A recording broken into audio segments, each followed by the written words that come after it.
I have long been enamored with the sky. In the day, at night, full of light, full of half-light, full of darkness, full of stars, full of everything above the ground and beyond this place. It is this immense everything, the infinite unanswered, that both unsettles me and gives me the greatest solace. I believe in science, but even our greatest minds cannot explain everything. On good days, I wrap myself up in the unexplained and trust. Not all days are good. Dave Halo loved the sky. I was introduced to him around 30 years ago by the man who first introduced me to a program of recovery that saved my life and continues to do at least that, if not give me a life strange and wonderful and eclectic and beyond anything I could have planned or designed. I joined Dave a few years later on that same path, and we became closer over the years as we met in and out of our common rooms with our other fellow travelers. He was always someone I enjoyed seeing and talking to, conversations that began with a small smile or a smirk, as I think we both knew that things were about to get clever or meaningful or honest. I could go as deep as I wanted to go, as fast as I wanted to do it with Dave. Due to distractions and lack of action, I hit a bottom in my sobriety in my 12th year. I'm sure he would agree that I was in so much pain that I rather drug Dave through those steps with me.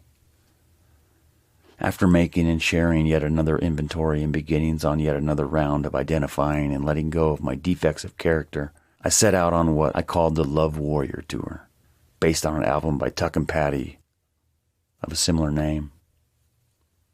I vividly remember sharing with Dave the beautiful, unplanned, suspicious things that were happening, simultaneous with this self-searching, truth-telling, spiritual work. I remember him kindly laughing at my ups and downs, saying, "I don't even need cable with this stuff." He was without a doubt the smartest person I have ever met. He was also filled with patience, tolerance, kindness, curiosity, understanding, humility, attentiveness, generosity, and goodwill. He was a scientist, a tinkerer, an observer, a data compiler, a reader of books and people and patterns. And yet, he was hardly above all this and the rest of us and would observe and speak on himself seemingly in the first and third person at once. He was just as tickled, dumbfounded, and yet unsurprised by the rest of humanity as he was by himself.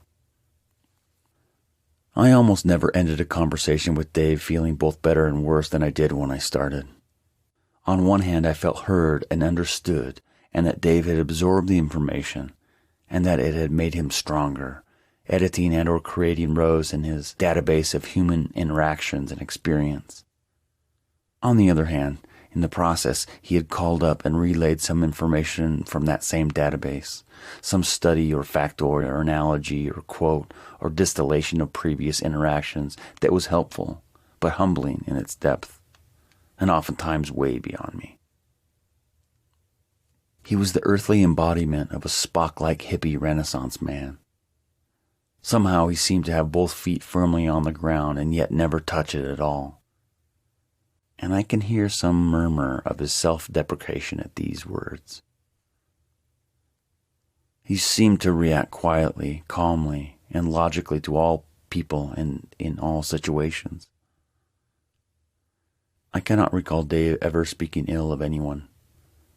He would instead speak with fascination and amusement of humans and the human experience. He would mostly speak in general terms, tendencies, or his own personal peccadillos. Dave's body left this world on Saturday, January 11th, around 5 p.m. A 50-year-old pilot and flight instructor, the plane he was flying clipped the guy wire of a cell phone tower just 30 miles north of Billings, Montana. There were 3 passengers on board, younger brothers in recovery he was taking on a joyride.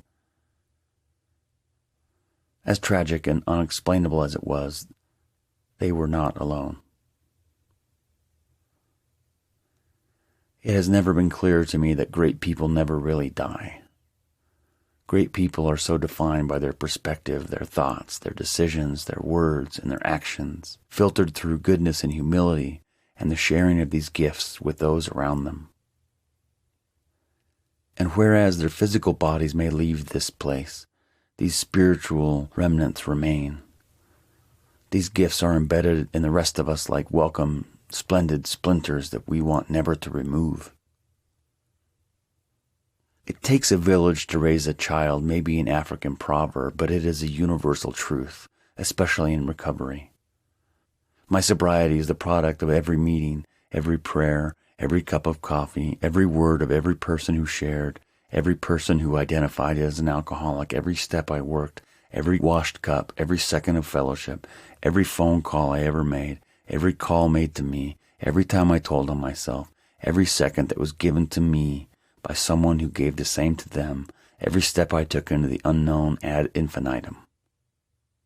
My sobriety is the most beautiful stained glass window imaginable, increasing in its brilliance and array of hues to the degree of my humility and willingness. Made up of all these moments and pieces of my fellow travelers' experience, strength, and hope, and their absorption and translation into my own. As certain as I am that Dave might disagree, he was the teacher who often appeared when this student needed one. Regardless of the duration or depth of the interaction, he always taught me something. Something through his words, something through his actions, something through his silence and calm. Some of the quietest, most buried and brilliant pieces of my stained glass are his.